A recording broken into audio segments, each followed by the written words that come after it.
Hi students, good morning. Next vector algebra la partial fraction என்ன அப்படிங்கறத first பாப்போம்.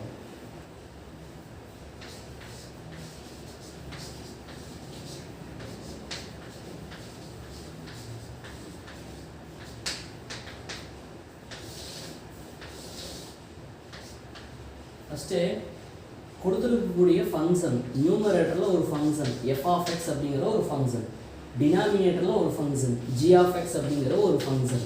அப்ப இந்த இடத்துல fraction அப்படிங்கிறது என்ன அப்படினா நியூமரேட்டர்ல இருக்கக்கூடிய ஃபங்க்ஷன் p மாதிரி, டினாமினேட்டர்ல உள்ள ஃபங்க்ஷன் q மாதிரி.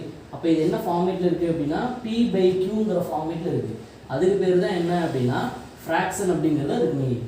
அடுத்து இந்த பார்ட்னு சொல்றோம் இல்லையா, அந்த பார்ட்னா என்ன அப்படினா பார்ட்னா சின்ன சின்னதா ஸ்ப்ளிட் பண்றது, அதுக்கு பேர் தான் என்ன அப்படினா பார்ட் அப்படினு சொல்லி சொல்லுவோம். இப்போ ஃபார் எக்ஸாம்பிள் நான் ஒரு சாக்லேட் ஃபேக்டரி வச்சிருக்கேன்.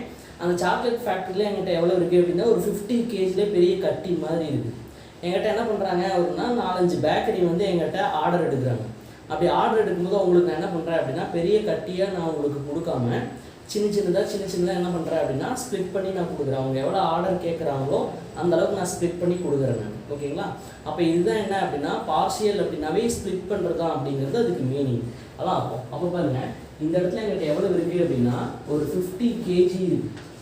அப்போ இந்த இடத்துல 50 kg இருக்கக்கூடிய கட்டியை நான் என்ன பண்ணுறேன் அப்படின்னா இப்படி ஒரு ஸ்மால் கட்டியா இது ஒரு 20 kgன்னு வச்சுக்கோங்களேன், ப்ளஸ் இது ஒரு ஸ்மால் கட்டியா இது ஒரு 10 kgன்னு வச்சுக்கோங்களேன், ப்ளஸ் இது ஒரு ஸ்மால் கட்டியா இது ஒரு 10 kgன்னு வச்சுக்கோங்களேன், ப்ளஸ் இது ஒரு சேஃப். இந்த மாதிரி நான் என்ன பண்ணுறேன் அப்படின்னா அந்த 50 இங்கே இருக்கக்கூடிய 50 இருக்கு இல்லையா, அப்போ 20 + 10 + 10 + 10 அப்போ இது எல்லாத்தையுமே ஆட் பண்ணும்போது இங்கே இருக்கக்கூடிய குவான்டிட்டிக்கு எப்படி இருக்குது அப்படின்னா பேலன்ஸ்டாக இருக்குது, ஈக்குவலாக இருக்குது. அதுதான் இங்கே சொல்கிறோம். அப்போ பார்ட் அப்படின்னாவே இருக்கக்கூடிய ஃபங்க்ஷனை சின்ன சின்னதாக ஸ்ப்ளிட் பண்ணுறது தான் என்ன அப்படின்னா பார்ட் அப்படிங்கிறது அதுக்கு மீனிங். சரி, இப்போ இந்த இடத்துல நமக்கு எப்படி இருக்கும் அப்படின்னா இந்த பார்ஷியல் ஃப்ராக்ஷன் எத்தனை டைப்பில் சால்வ் பண்ணலாம் அப்படின்னா டோட்டலாக 3 டைப்பில் நம்ம சால்வ் பண்ணலாம். இப்போ டைப் 1 அப்படிங்கிறது நம்ம பார்க்கலாம். டைப் 1 என்ன அப்படின்னா அதாவது லீனியர் ஃபேக்டர் அப்படின்னு சொல்லி சொல்லுவோம். லீனியர் ஃபேக்டர் அது என்ன, லீனியர் ஃபேக்டர்னா என்ன அப்படிங்கிறது நமக்கு தெரியும். இப்போ இந்த இடத்துல f of x அப்படிங்கிற ஒரு ஃபங்க்ஷன் இருக்குது அப்படின்னா அந்த ஃபங்க்ஷனில் என்ன வேரியபிள் இருக்குது அப்படிங்கிறது பார்க்கணும். இப்போ எக்ஸாம்பிளுக்கு x அப்படிங்கிறது ஒரு வேரியபிள் இருக்குது அப்படின்னா அதனுடைய டிகிரிங்கிறது பவரில் இருக்கிறது 1ன்னு இருந்தது அப்படின்னா அதுக்கு பேர் லீனியர் அப்படிங்கிறது அதுக்கு மீனிங். சரி, அடுத்தது ரூட்ஸ் எப்படி இருக்கும் அப்படின்னா ரிப்பீட் ரூட்ஸ், நான் ரிப்பீட் ரூட்ஸ் அப்படிங்கிற ஃபார்மேட்டில் இருக்கும். அப்போ ஃபஸ்ட்டு டைப்பில் எப்படி இருக்கும் அப்படின்னா நான் ரிப்பீட் ரூட்ஸ் அப்படின்னு சொல்லி சொல்லுவோம். அப்போ ரூட்ஸ் என்ன ஆகாது அப்படின்னா திரும்ப வராது அப்படிங்கிறது அதுக்கு மீனிங். அப்போ பாருங்க, அதுக்கு என்ன அப்படின்னா அதுக்கு ஒரு எக்ஸாம்பிள் நான் சொல்கிறேன். இப்போ இந்த இடத்துல 5x - 7 இப்படின்னு ஒரு ஃபங்க்ஷன் இருக்குன்னு வச்சுக்கோங்களேன். நியூமரேட்டரில் டினாமினேட்டரில் x - 3 × x + 9ங்கிற ஃபார்மேட்டில் இப்படி இருக்குது. அப்போ இந்த இடத்துல நான் எப்படி ஸ்ப்ளிட் பண்ணுறேன் அப்படின்னா இது ஒரு ஃபேக்டர், இது ஒரு ஃபேக்டர். இந்த ஃபேக்டரில் எக்ஸோடைய டிகிரி எவ்வளோன்னா 1, இந்த ஃபேக்டரில் எக்ஸோடைய டிகிரி எவ்வளோன்னா 1. அப்போ இந்த இடத்துல எக்ஸோடைய பவர் 1 தான், லீனியர் ஃபேக்டர் தான். அடுத்தது நான் ரிப்பீட் ரூட்ஸ், அப்போ இங்கே இருக்கக்கூடிய ஃபேக்டரு திரும்ப வந்திருக்கா அப்படின்னா வரல, அதனால தான் நான் ரிப்பீட் ரூட்ஸ் அப்படின்னு சொல்லி சொல்கிறோம். சரி, இது எப்படி நம்ம கேல்குலேஷன் பண்ணலாம் அப்படின்னா a/x - 3 + b/x + 9ங்கிற ஃபார்மேட்டில் இப்படி நம்ம ஸ்ப்ளிட் பண்ணலாம். அப்போ இப்படி தான் நம்ம என்ன பண்ணணும் அப்படின்னா கேல்குலேஷன் பண்ணணும். இது டைப் 1. நெக்ஸ்ட் நம்ம என்ன பார்க்கலாம் அப்படின்னா டைப் 2 பார்க்கலாம். டைப் 2 இப்போ இந்த டைப் 2ல என்ன அப்படின்னா லீனியர் ஃபேக்டர் தான் நமக்கு இருக்கும்.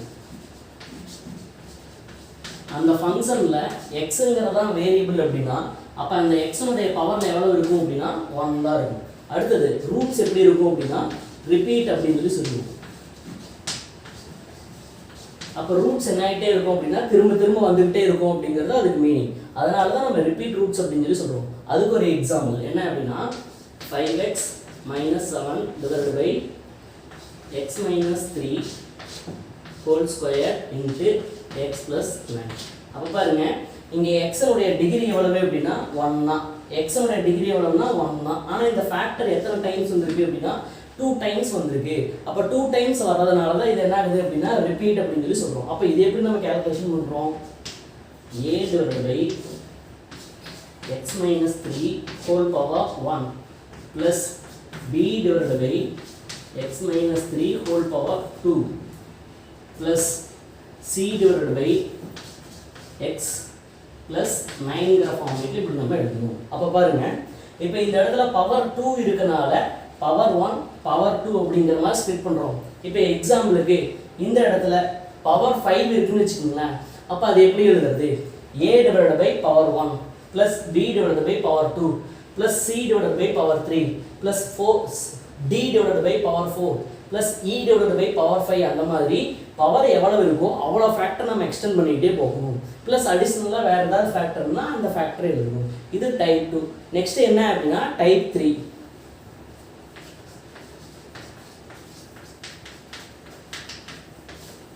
சரி, இப்போ இந்த டைப் 3ல என்ன அப்படின்னா நான் லீனியர் ஃபேக்டர். அதனால் லீனியர் அப்படின்னா அந்த இடத்துல என்ன வேரியபிள் இருக்கோ அப்போ எக்ஸோடைய டிகிரி 1ன்றதுன்னா அது லீனியர். அப்போ நான் லீனியர்னு அர்த்தம் 1 தவிர எபோவாக இருக்கும். அப்போ பாருங்க,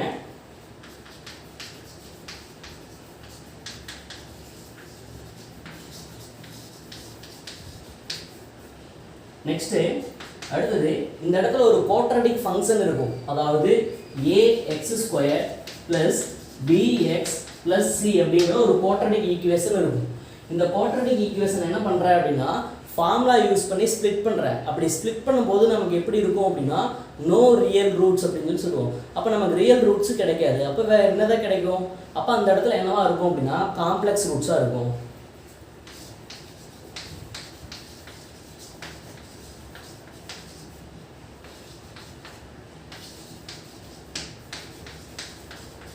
அப்போ அந்த இடத்துல என்னவா இருக்கும் அப்படின்னா காம்ப்ளெக்ஸ் ரூட்ஸாக இருக்கும் அப்படிங்கிறது அதுக்கு மீனிங்.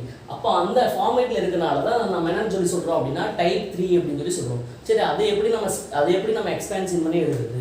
இப்போ எக்ஸாம்பிளுக்கு 5x minus 7 divided by x² minus 3x plus 7 இப்படி இருக்குன்னு வச்சுக்கோங்களேன். அதுபோக அடிஷ்னலாக x minus 9 இப்படி இருக்குது. அப்போ இந்த இடத்துல x உடைய பவர் 1 தான், டிகிரி 1 தான். ஆனால் இந்த இடத்துல என்ன இருக்குது? ஒரு குவாட்ரடிக் ஈக்குவேஷன். அதை என்ன பண்ணலாம்? ஸ்ப்ளிட் பண்ணலாம். ஸ்ப்ளிட் பண்ணால் நமக்கு என்ன கிடைக்காது? ரியல் ரூட்ஸ் கிடைக்காது. அப்போ வேறு என்னதான் கிடைக்கும்? காம்ப்ளெக்ஸ் ரூட்ஸாக கிடைக்கும். அதனால் இது எப்படி நம்ம ஸ்ப்ளிட் பண்ணி எழுதணும் அப்படின்னா, அதாவது இந்த இடத்துல ஏங்கிறது ஒரு கான்ஸ்டன்ட். அந்த கான்ஸ்டன்ட்டோட எதை ப்ராடக்ட் பண்ணணும் அப்படின்னா எக்ஸுங்கிற ஒரு வேரியபிளை ப்ராடக்ட் பண்ணணும். ப்ளஸ் அடிஷ்னலாக அது கூட பிங்கிற ஒரு கான்ஸ்டன்ட்டை நம்ம ஆட் பண்ணணும். டினாமினேட்டரில் இந்த ஃபேக்டர் என்ன அப்படிங்கிறது பார்க்கணும். அந்த ஃபேக்டர் எழுதணும். x² minus 3x plus 7 அப்படிங்கிற ஃபார்மேட்டில் எழுதணும். அடுத்தது ப்ளஸ் இந்த ஒரு ஃபேக்டர் இருக்கனால அப்போ c divided by x minus 9ங்கிற ஃபார்மேட்டில் இப்படி நம்ம எழுதணும். அப்போ இதுதான் என்ன அப்படின்னா டைப் 3. அப்போ நமக்கு கொடுக்கக்கூடிய ஒரு ப்ராப்ளமை டைப் 1ல் கேல்குலேஷன் பண்ணுறதா, டைப் 2ல் கேல்குலேஷன் பண்ணுறதா, டைப் 3ல் கேல்குலேஷன் பண்ணுறதான்னு நம்ம போகிறதுக்கு முன்னாடி பிகினிங்கில் நமக்கு என்ன தெரியணும் அப்படின்னா கொடுத்துருக்கக்கூடிய இந்த ஃப்ராக்ஷன், அதாவது ரேஷனல் எக்ஸ்பிரஷன் அப்படின்னு சொல்கிறோம் இல்லையா, இந்த ரேஷனல் எக்ஸ்பிரஷன் எப்படி இருக்கணும் அப்படின்னா ப்ராப்பராக இருக்கணும். சரி, அது ப்ராப்பராக இருக்கா இல்லை அல்லது இம்ப்ராப்பராக இருக்கா அப்படிங்கிறத நம்ம ஃபஸ்ட்டு பார்க்கணும். அப்போ அதனால் ப்ராப்பர்னா என்ன அப்படிங்கிறது பார்க்கணும்.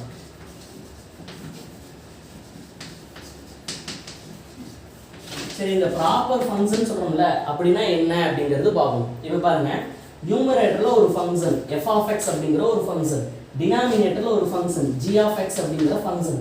அப்போ இந்த இடத்துல எதை வச்சு நம்ம டிசைட் பண்ணுறோம் அப்படின்னா டிகிரி வச்சு தான் நம்ம டிசைட் பண்ணுறோம். அப்போ பாருங்க, நியூமரேட்டரில் நான் கேல்குலேஷன் பண்ணுறேன். என்ன கேல்குலேஷன் பண்ணுறேன் அப்படின்னா டிகிரி ஆஃப் நியூமரேட்டர். நெக்ஸ்ட் இந்த இடத்துல நான் என்ன கேல்குலேஷன் பண்ணுறேன் அப்படின்னா டிகிரி ஆஃப் டினாமினேட்டர். அப்போ இதோட ரிலேஷன்ஷிப் பார்க்கணும். என்ன ரிலேஷன்ஷிப் அப்படின்னா degree of denominator is greater than 2 degree of numerator. அப்போ இந்த ரிலேஷனை சாட்டிஸ்ஃபை பண்ணுச்சு அப்படின்னா அதுதான் நம்ம என்னன்னு சொல்லி சொல்கிறோம் அப்படின்னா ப்ராப்பர் ஃபங்க்ஷன் அப்படின்னு சொல்லி சொல்கிறோம். அப்போ இந்த கண்டிஷனை சாட்டிஸ்ஃபை பண்ணணும். நியூமரேட்டரில் ஒரு டிகிரி, அதாவது அந்த ஃபங்க்ஷனுடைய டிகிரி பார்க்கணும். டினாமினேட்டரில் அந்த ஃபங்க்ஷனுடைய டிகிரி பார்க்கணும். இந்த கண்டிஷனை சாட்டிஸ்ஃபை பண்ணுச்சு அப்படின்னா அதே பேர் ப்ராப்பர் ஃபங்க்ஷன் அப்படின்னு இருக்கும். சரி, அடுத்தது இம்ப்ராப்பர் ஃபங்க்ஷன்னா என்ன?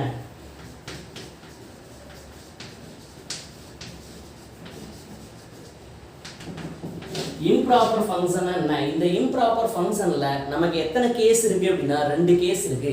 கேஸ் 1 என்ன அப்படிங்கிறது பாருங்க. அதாவது இப்போ இதனுடைய ரிலேஷன்ஷிப் இருக்கு இல்லையா, degree of numerator equal to degree of denominator. அப்போ இந்த கண்டிஷன்ல இருந்தது அப்படின்னா அதை நம்ம என்னன்னு சொல்லி சொல்லுவோம்? இம்ப்ராப்பர் ஃபங்க்ஷன் அப்படின்னு சொல்லி சொல்லுவோம். அப்போ நம்ம அதை என்னவா மாற்றணும் அப்படின்னா மிக்ஸ்டு ஃப்ராக்ஷனாக மாற்றணும். சரி, ரெண்டாவது கேஸ் என்ன அப்படிங்கிறது பாருங்க.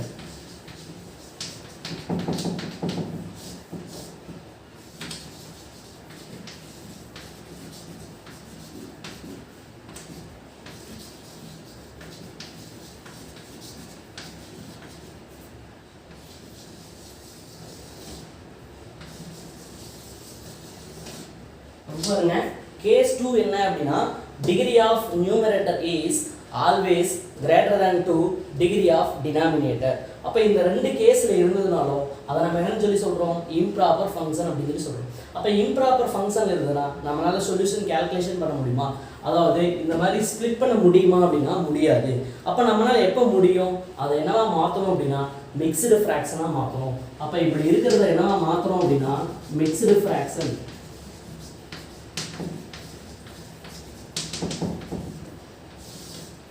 அதை என்னவா மாற்றணும் அப்படின்னா மிக்ஸ்டு ஃப்ராக்ஷனாக மாற்றணும். சரி, அந்த மிக்ஸ்டு ஃப்ராக்ஷனாக மாற்றுறதுக்கு நமக்கு என்ன தெரியணும் அப்படின்னா டிவிஷன் அல்காரிதம் தெரியணும். என்னங்கிறது பாருங்க. அதாவது f(x) டிவைடட் பை g(x) அப்படிங்கிற ஃபங்க்ஷனை இது என்னவா மாற்றுறேன் அப்படின்னா மிக்ஸ்டு ஃப்ராக்ஷன்.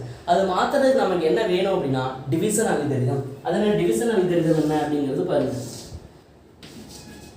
f(x)ங்கிற ஃபங்க்ஷனை நான் எதால் டிவைட் பண்ணுறேன் அப்படின்னா g(x)ங்கிற ஃபங்க்ஷனால நான் டிவைட் பண்ணுறேன்.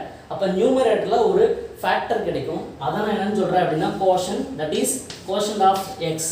அப்போ இது போக நமக்கு ரிமைண்டர் கிடைக்கும். அந்த ரிமைண்டர் என்ன அப்படின்னா ஆர் ஆஃப் எக்ஸ் அப்படின்னு சொல்லி சொல்லுவோம். அப்போ இதை நம்ம எப்படி ரீரைட் பண்ண முடியும் அப்படின்னா q of x plus r of x divided by g of x அப்படிங்கிற ஃபார்மேட்டில் இருக்குது.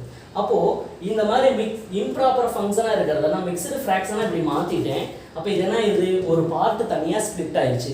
அது போக ரிமைனிங் என்ன இருக்குது அப்படின்னா இது ஒரு ஃப்ராக்ஷன். அப்போ இந்த ஃப்ராக்ஷன் என்னவா இருக்கும் அப்படின்னா ப்ராப்பராக மாறிடும். ப்ராப்பராக மாறினதுக்கப்புறம் நம்ம ஈஸியாக என்ன பண்ணலாம்? டைப் 1ஆ, டைப் 2ஆ, டைப் 3ஆன்னு ஈஸியாக நம்ம ஐடென்டிஃபை பண்ணி அதுக்கப்புறம் நம்ம சொல்யூஷன் கால்குலேட் பண்ணிக்கலாம். Okay, thank you student.